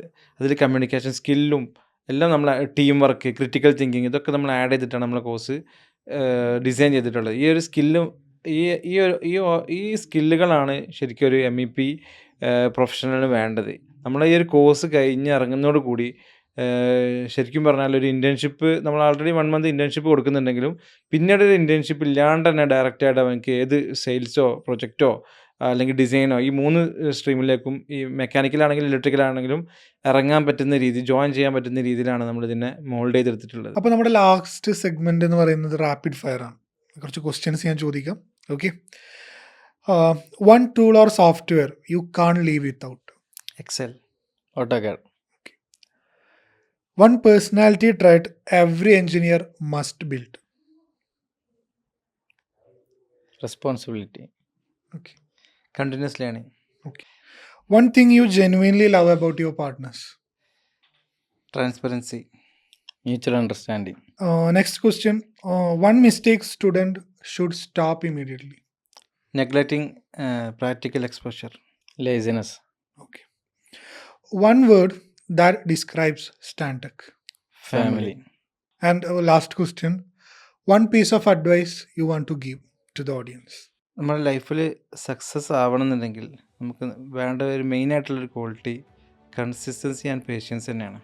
നമ്മൾ ഒരു ലക്ഷ്യം നമുക്കുണ്ടെങ്കിൽ നിരന്തരമായിട്ട് ട്രൈ ചെയ്തുകൊണ്ടിരിക്കുക. ഇമ്മീഡിയറ്റ് ആയിട്ട് റിസൾട്ട് കിട്ടിയില്ലെങ്കിലും റിസൾട്ട് കിട്ടുന്നത് വരെ നമ്മൾ ട്രൈ ചെയ്യുക. ആ റിസൾട്ട് വരെ നമ്മൾ വെയിറ്റ് ചെയ്ത് പേഷ്യൻ്റായിട്ട് നിരന്തരമായിട്ട് അത് വർക്കൗട്ട് ചെയ്യുക എന്നുള്ളത് തന്നെയാണ് നമ്മളുടെ ഈ ഒരു എൻ്റർപ്രണർഷിപ്പ് ജേണിയിലും നമ്മൾ എപ്പോഴും നമുക്ക് ഒരു വാല്യൂ ആയിട്ട് നമ്മൾ കൊണ്ടു നടക്കുന്നൊരു കാര്യം തന്നെയാണ്. നമുക്ക് പല ഭാഗത്തു നിന്ന് നമുക്ക് ചിലപ്പോൾ നെഗറ്റീവുകൾ വരും. അപ്പോൾ നമ്മൾ ആക്ച്വലി ഈ ഒരു 5 വർഷം സ്റ്റാൻടെക്കിനെ ഡെവലപ്പ് ചെയ്ത് വന്നപ്പോഴും നമ്മളൊരു കുട്ടിയെ ഡെവലപ്പ് ചെയ്യുന്ന രീതിയിൽ തന്നെയാണ് നമ്മളത് നോക്കി കണ്ടിട്ടുള്ളത്. എന്നാൽ പേഷ്യൻറ്റോട് കൂടെ നമുക്ക് ഈ ഒരു സമയത്ത് അൽഹംദുലില്ലാ നമുക്ക് ഏകദേശം 25 to 30 എംപ്ലോയീസ് നമ്മുടെ അണ്ടറിലുണ്ട്. അവരൊക്കെ നമ്മളുടെ ഒരു എഫേർട്ട് കൊണ്ടും നമ്മുടെ ടീം വർക്ക് നടക്കുന്നതുകൊണ്ടാണ് എല്ലാവരും അവരുടെ ഫാമിലി നോക്കുന്നത്. അപ്പോൾ നമ്മൾ ഇതിൻ്റെ പകരം നമ്മളങ്ങനെ അബ്രോഡ് പോയിട്ട് നമ്മൾ വർക്ക് ചെയ്യുകയാണെങ്കിൽ ഇവിടുന്ന് നമ്മൾ ഏൺ ചെയ്തതിനാണ് കൂടുതൽ നമുക്ക് ഏൺ ചെയ്യാൻ പറ്റുമായിരുന്നു. പക്ഷേ നമ്മളൊരു സോഷ്യൽ കമ്മിറ്റ്മെൻറ്റും കൂടിയാണ് നമ്മുടെ ഒരു ബിസിനസ്. അപ്പോൾ കൺസിസ്റ്റൻസി നമ്മൾ ട്രൈ ചെയ്താൽ നമുക്ക് സക്സസ് ഉണ്ടാവും എന്നുള്ളതിന് നല്ലൊരു ഉദാഹരണമായിട്ട് ഇപ്പോൾ നമ്മുടെ സ്റ്റാർട്ടക്ക് ഇപ്പോഴത്തെ ലെവലിൽ തന്നെ ഉണ്ട്. ഇനി ഒരുപാട് ഉയരങ്ങളിൽ എത്തണം നമുക്ക് നല്ല അതിയായിട്ടുള്ള ശ്രമങ്ങൾ നമ്മൾ നടത്തുന്നുമുണ്ട്.